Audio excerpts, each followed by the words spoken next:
Now I'm in Smith Lake, Alabama, but I want to talk a little bit about the baits that I was using. I saw quite a few comments on the YouTube video about why I wasn't talking about what I caught fish on.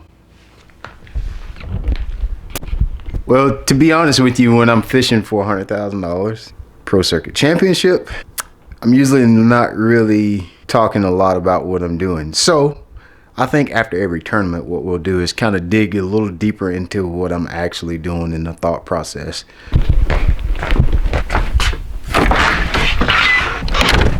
The next Pro Circuit event is here on Smith Lake, and I'll start practice tomorrow. I'll show you exactly what I was using: the hook, the line, the rods, the reels, and dig into it so you guys know exactly what was going on, the baits that I use, and why I was using those things. First off, we need the hooks.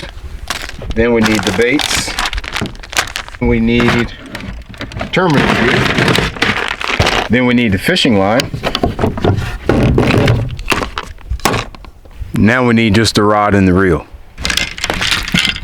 So I actually debated for a long time whether I was going to do a tech video on this tournament, basically because if you watched it, I really only used one thing, and I used one bait two different ways.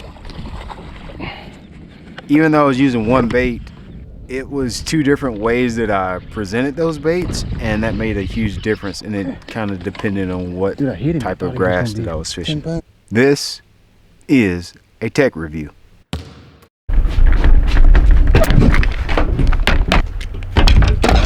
Let's dig into the math of this project.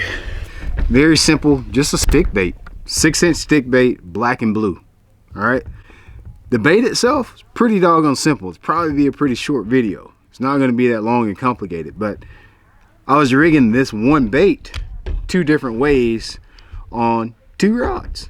One of the setups I was using on straight braid. The other setup I was using on 25-pound test fluorocarbon. This is very important. At OKEECHOBEE, the two setups that I was using in 3 days, I don't know how many fish I caught, but it was a doggone lot of fish.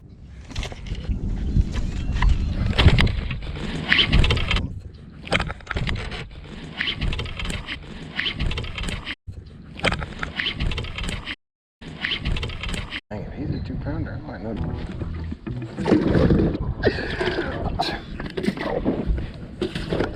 I only lost a few fish, and usually when you're fishing heavy vegetation, it can be a problem with losing fish. I only lost 2 or 3, which is not that bad of a situation considering the cover that I was fishing.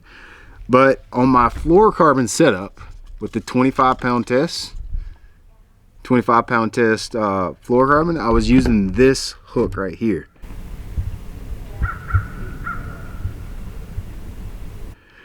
You saw me do a video earlier this year. If you haven't, I'll put a link in the description box. I was using a hook called a Spearpoint. I was using this 5/0 wide gap Spearpoint. The reason being, you see that's a pretty thick piece of plastic right here on the giant TRD, and I've got a wide gap. But you've heard me say this before, I'm not that big on wide gap hooks. What I do like about this hook, especially when fishing vegetation, you see this little hook pocket that you have right here? Well, it does two things. You see, I do have a lot of gap between basically the shaft of the hook and the point, but at the same time, this little hook pocket kind of narrows that down. It does two things for me.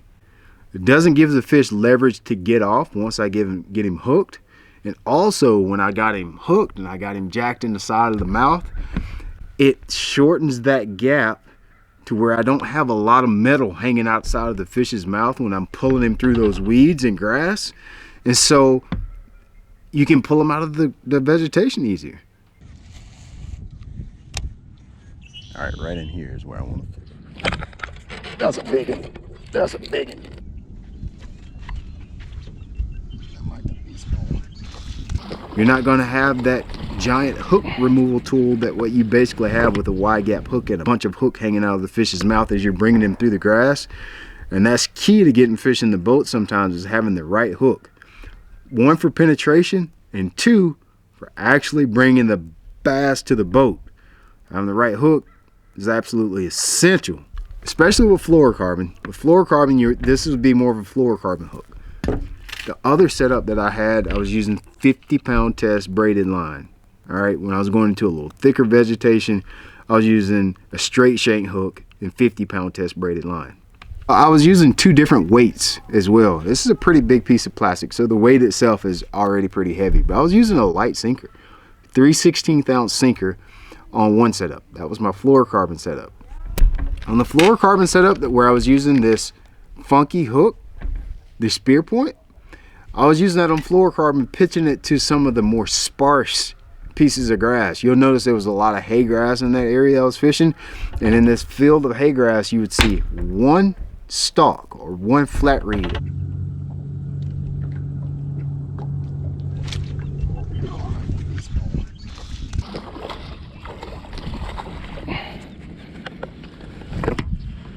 He's a small one. And I would want it to just kind of fall gently into the bed. So real soft, just kind of cascade down. So I was using a lighter sinker for my fluorocarbon setup. 3/16-ounce giant TRD 5/0 wide gap Spearpoint. That was the setup for that. Now the reason that I use fluorocarbon, you know, I feel like it does give me a few more bites, mainly because there's a lot of pressure in the area, and if I could get away with it and feel pretty confident, I would use the 25-pound test fluorocarbon. But times where I was flipping into a little bit thicker vegetation, I used another simple setup. The same thing, I was using the same 3/16-ounce sinker. However, I was going to a traditional straight shank hook in 5/0 and rigging up the same plastic, the same giant TRD, 50-pound test braid, flip it in some of the thicker or the islands, or where it was a little bit more stuff to fish around. That's where I was using that. The rod and reel combo that I used for this tournament, pretty special. There's another angler on our team that's designing a prototype rod in the Hex series, and I'm not going to tell you who he is. I want him to be able to kind of talk about his rod, but he was fortunate enough to let me use his prototype. I taped up all the imagery on it so you guys wouldn't know what it was and who it was from, because it's his project to talk about. But it's a 7/6 heavy action rod, and it's a bad dude. Bad dude. So you can't get that rod yet because they're not finished developing it or anything. He was just fortunate enough, since we're buddies, he let me use his rod and it worked. You're gonna like this rod. But one that you can get in the meantime, if you want to get a awesome flipping rod, would be this guy here. This is the 7/6 heavy Pro Series.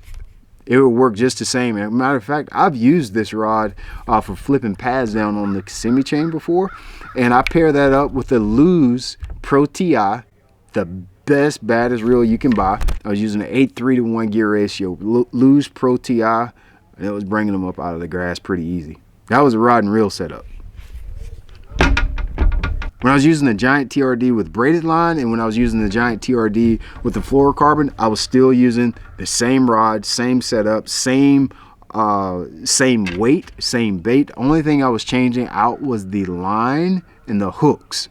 You got to be careful. You always want to match your hooks to your line size. Day 3, I did have to make one small change. It wasn't anything really significant.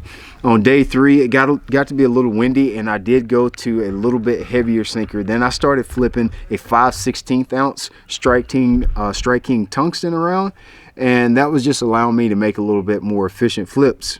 That's all it was. You know, you want to be able to get your bait in and down to the beds. All these fish that I was catching were spawning for the most part.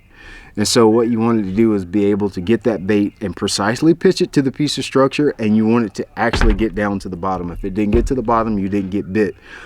One thing you'll notice is a lot of times I would flip my bait into the piece of grass, into the structure, into the hay grass, into the little holes that I was seeing in the hay grass. First thing I would do is just let it sit.